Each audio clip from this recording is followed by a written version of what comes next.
खुदाम यसु मसीह के मुकद्दस जलाली और बबरकत नाम में पास्टर नज़ीर मसीह का आपकी खिदमत में सलाम। एक दफ़ा फिर मैं आपके साथ यसु मसीह हमारे खुदावंद के जो आखिरी 7 सलीबी कलमात हैं उनको लेके आया हूँ, और उसका चौथा कलमा जो है वो आज मैं आपके साथ बांटूंगा। ये मत्ती की इंजील के 27वें बाब और उसकी 45 से 46 में आयत में लिखा हुआ है, और मैं चाहता हूं कि आप मेरे साथ निकालें। और दोपहर से लेकर तीसरे पहर तक तमाम मुल्क में अंधेरा छाया रहा, और तीसरे पहर के करीब यस्सु ने बड़ी आवाज से चिल्लाकर कहा, एली एली लमा शबक्तनी, यानी ऐ मेरे खुदा तूने मुझे क्यों छोड़ दिया। खुदा के कलाम के पढ़े सुनने में बरकत हो। आमीन। गौर तलब बात है, कहता है ऐ मेरे खुदा तूने मुझे क्यों छोड़ दिया। खुदा यसु मसीह फरमाते हैं कि मैं और बाप एक हैं, मतलब मैं बाप से निकल कर आया हूं, और इसलिए आया कि बाप के नाम को जलाल दूं। लेकिन यहां जब वो सलीब पर हैं और तीसरे पहर के करीब, जब दोपहर है और दोपहर ढल चुकी है तकरीबन 3 बजे के करीब, वो ये फरमाता है कि ऐ मेरे बाप, ऐ मेरे खुदा तूने मुझे क्यों छोड़ दिया। कलाम मुकद्दस को जब हम पढ़ते हैं तो हमारे सामने ये बात अय्या होती है कि खुदावंद के कलाम में लिखा है कि खुदा की आंख गुनाह को देख नहीं सकती। कलाम मुकद्दस में ये बात मैं आपके सामने पढ़ना चाहता हूं। ये लिखा है कि हबकूक पहला बाब और उसकी 13वीं आयत में लिखा है, तेरी आंखें ऐसी पाक है कि तू बदी को देख नहीं सकता और कुछ रफ्तारी पर निगाह नहीं कर सकता। फिर तू दगाबाजों पर क्यों नजर करता है, और जब शरीर अपने से ज्यादा सादक को निगल जाता है तब तू क्यों खामोश रहता है। यहां देखिए क्या कहता है, खुदा की आंखें इतनी पाक है कि वो बदी को देख नहीं सकती। खुदा इतना पाक है कि बदी गुनाह उसकी हजूरी में नहीं ठहर सकता। मिसाल के तौर पर जब हम कलाम मुकद्दस में ये बात देखते हैं कि लूसीफर ने खुदा की हजूरी में गुनाह किया तो खुदा को वहां से उसे निकालना पड़ा और जमीन पर उसे फेंक दिया। जब आदम और हवा ने बागे अदन में गुनाह किया तो वो बागे अदन से बाहर निकाल दिए गए, और वो जो है वो खुदा के पास दोबारा नहीं जा सकते। तो यहां जब हम ये बात देखते हैं तो ये एक बात हमारे सामने बात आ गई कि खुदा बाप पाक खुदा है, खुदा पाक खुदा है, और गुनाह खुदा की जात में नहीं है और ना ही वो गुनाह को देख सकता है। जैसे मैंने पढ़ा अबार की किताब के 19वें बाब की पहली और दूसरी आयत में, खुदा पाक है और खुदा चाहता है कि उसके लोग पाक और मुकद्दस हो। और बार बार ये बात लिखी है, खुदा पाक है, खुदा पाक है, खुदा पाक है। खुदा जब पाक है तो खुदा की हजूरी हमेशा पाक है, इसलिए खुदा की हजूरी गुनाह को देख नहीं सकती। कलाम मुकद्दस में जो मैंने पहले बात कही फिर दोहराना चाहूंगा, यहां लिखा खुदा बाप और यस्सु मसीह एक है। यूहन्ना की इंजील 3 बाब की 16 में खुदा ने दुनिया से ऐसी मोहब्बत रखी कि अपना इकलौता बेटा बख्श दिया ताकि जो कोई उस पर ईमान लाए हलाक ना हो बल्कि हमेशा की जिंदगी पाए। यीशु मसीह खुदा का बेटा है। लिखा है वो रूह कुद्दस की कुदरत से हामला होगी और उसके बेटा होगा, और वो मलूदे मुकद्दस खुदा का बेटा कहलाएगा। तो यहां हम ये बात देखते हैं कि वो खुदा का बेटा है। तो कलाम मुकद्दस में यूहन्ना की इंजील के 10 बाब की 30 आयत में खुदा यीशु मसीह फरमाते हैं कि मैं और बाप एक है। खुदा और बाप एक है।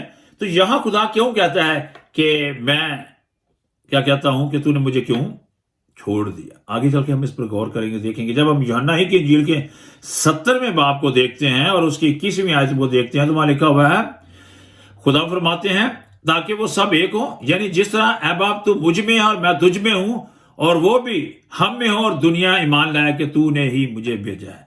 खुदावंद तो यहां तक फरमाता है कि हम जो लोग हैं जो ईमान ले आते हैं और उसकी बात को सुनते हैं, खुदा चाहता है कि हम उसमें एक हो जाएं और इसके वसीला से खुदा के नाम को जला लो। तो यहां तक बात है। जब खुदा और यीशु मसीह एक हैं, कहते हैं मैं और बाप एक है, मैं बाप से आया हूं, तो फिर खुदा उसे क्यों छोड़ता है। एक और बात जो हमें जानने की जरूरत है वो ये है, यीशु मसीह में 2 शख्सियतें हैं कामल तौर पर। वो कामल खुदा है اور وہ کامل انسان ہے۔ یسوع مسیح جب صلیب پر ہے اور جب زمینی خدمت میں ہے تو وہ پورے طور پر خدا کی قدرت کو استعمال نہیں کر رہا، وہ ہم جیسا بنتا ہے۔ کلام میں ہے وہ ہم جیسا بنتا ہے، ہماری جیسی آزمائشوں میں سے گزرتا ہے، ہمارے جیسے ابلیس اس پر حملے کرتا ہے لیکن کامیاب ہو جاتا ہے۔ تو یہاں جو بات ہے، یسوع مسیح جب وہ کامل انسان بنے ہوئے جس میں کوئی گناہ نہیں ہے، لیکن اس کو گناہ کے الزام میں لگا کر اور اسے صلیب پر دیا جاتا ہے، تو یہ بات ہمارے سامنے آتی ہے۔ لکھا ہے کہ خدا کلام نے ابتدا میں کلام تھا، کلام خدا کے ساتھ تھا، وہی کلام خدا تھا، اور پھر لکھا ہے کلام مجسم ہوا۔ عبرانیوں 4:15 میں لکھا ہے کہ وہ جو خداوند یسوع مسیح ہے وہ کامل ہے اور اس میں کوئی گناہ نہیں پایا جاتا۔ 4:15 میں، کیونکہ ہمارا ایسا سردار کیا نہیں جو ہماری کمزوریوں میں ہمارا ہمدرد نہ ہو سکے، بلکہ وہ سب باتوں میں ہماری طرح آزمایا گیا تو بھی بے گناہ رہا۔ اب ہم دیکھتے ہیں کہ وہ بے گناہ ہے، آزمایا گیا ہے تو بھی بے گناہ ہے۔ کلام مقدس میں عبرانیوں 7:26 میں بھی یہی بات لکھی ہے، اور دوسرا کرنتھیوں 5:21 میں لکھا ہے اگرچہ کہ وہ بے گناہ ہے، اس میں کوئی گناہ نہیں پایا جاتا، تو یہ غور کریں خداوند یسوع مسیح ہمارے لیے گناہ بنا۔ دوسرا کرنتھیوں 5:21 یہ کہتی ہے کہ وہ ہمارے لیے گناہ بنا۔ اگر ہم پہلا پطرس 2 باب اور اس کی 2 تو بھی وہ ہمارے لیے گناہ بنا۔ 2 باب کی 21-24 لکھا اس کے منہ میں چھل نہیں تھا، اس نے کوئی گناہ نہیں کیا تھا، کوئی بات نہیں تھی۔ ایسا ہی بہت سارے حوالہ جاتے ہیں جہاں، کیونکہ پہلا پطرس 1 باب کی 19 ہے، بے داغ اور برا خدا کا۔ پہلا جو ہے نا 3 باب کی 5 سے 7 ہے، یہ کہتی ہے کہ اس میں کوئی گناہ نہیں تھا۔ ٹھیک ہے جی، اس کے منہ میں کوئی چھل نہیں تھا، اس نے کوئی گناہ کیا نہیں تھا۔ یوحنا کی انجیل 8واں باب اس کی 46 کہتی ہے کہ کون ہے؟ یسوع مسیح فرماتے ہیں کہ تم میں کون مجھ پر گناہ ثابت کرتا ہے؟ اگر میں سچ بولتا ہوں تو میرا یقین کیوں نہیں کرتے؟ یسوع مسیح فرماتا ہے کہ تم میں کون مجھ پر گناہ ثابت کر سکتا ہے؟ یسوع مسیح میں کوئی گناہ نہیں تھا۔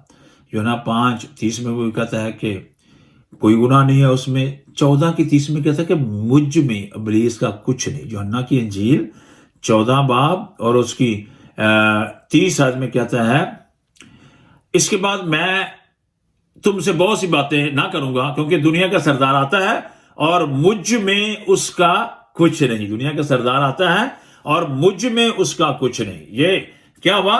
یسوع مسیح زمین پر 33.5 سال کی زندگی میں آزمایا گیا، بار بار آزمایا گیا، تو بھی ابلیس اس میں اپنا کچھ نہیں لا سکا اور وہ ابلیس پر، گناہ پر غالب آیا۔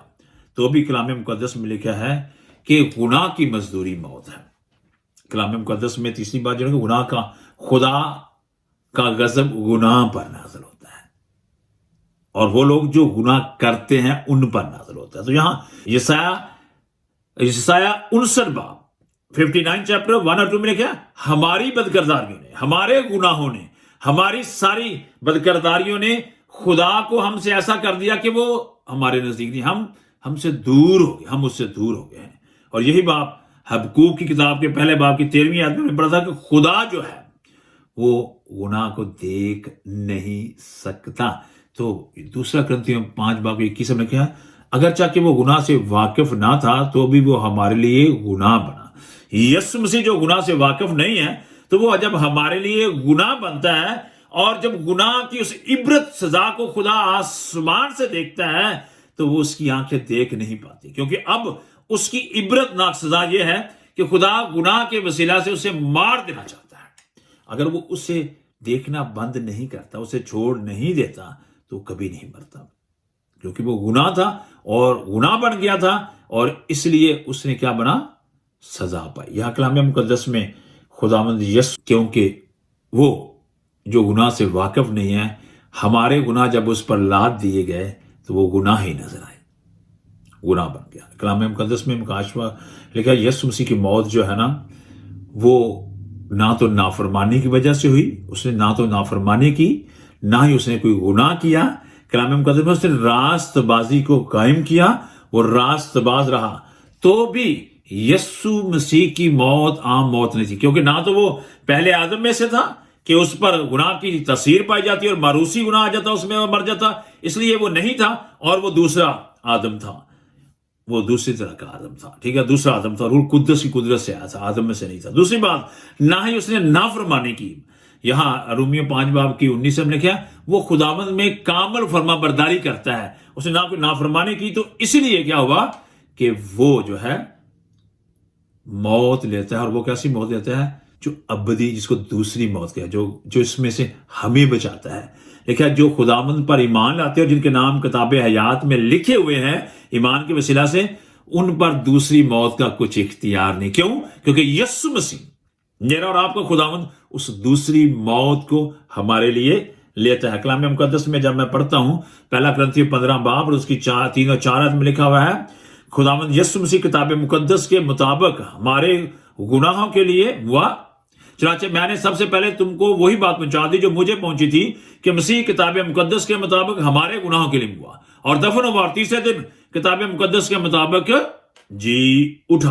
अब देखें, जब यह खुदावंद यह कहता है कि ऐ बाप, ऐ खुदावंद, ऐ खुदा, तूने मुझे क्यों छोड़ दिया, तो वो गुनाह की बयानिक शक्ल को, जो गुनाह पूरी कायनात का उसके ऊपर था, नहीं देख सकता और उसे छोड़ता है। दूसरी बात, उससे अलग हो जाता है।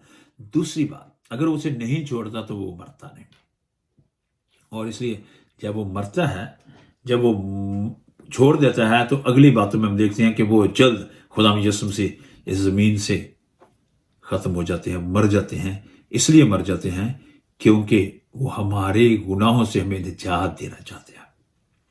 हमारे गुनाहों का लिए जो खुदा का गज़ब इलाही है उस पर आता है, वो लेता है, और फिर वो मौत, कब्र और गुनाह पर फाते होकर हमें रास्तबाजी देने की काबिल होता है। अजीजों, यीशु मसीह जो खुदा के साथ एक था, मेरे और आपके लिए दूर हो गया और मौत को ले लिया। लेकिन उसने ये दुआ की, यूहन्ना की इंजील के 70वें बाब की 21वें में कहता है, ऐ बाप, मैं ये तुझसे ये मिन्नत करता हूं कि ये भी, जैसे मैं तुम में एक हूं, ये भी तुम में एक हो जाए। हम चाहता है कि हम भी रास्तबाज कामल होकर यीशु मसीह में ईमान लाकर एक हो जाएं और फिर उसमें कामल तौर पर जिंदगी गुजारें, और जब वो आए तो फिर हम उसके साथ आसमान पर जा सके। अजीजों, आए हम खुदावंद यीशु मसीह पर ईमान लाएं, अपने गुनाहों का इकरार करके उस पर लाद दें, और फिर उसके साथ अबदी जिंदगी के लिए हमेशा हमेशा उसके साथ जाए। खुदावंद आपको बरकत दे। आमीन।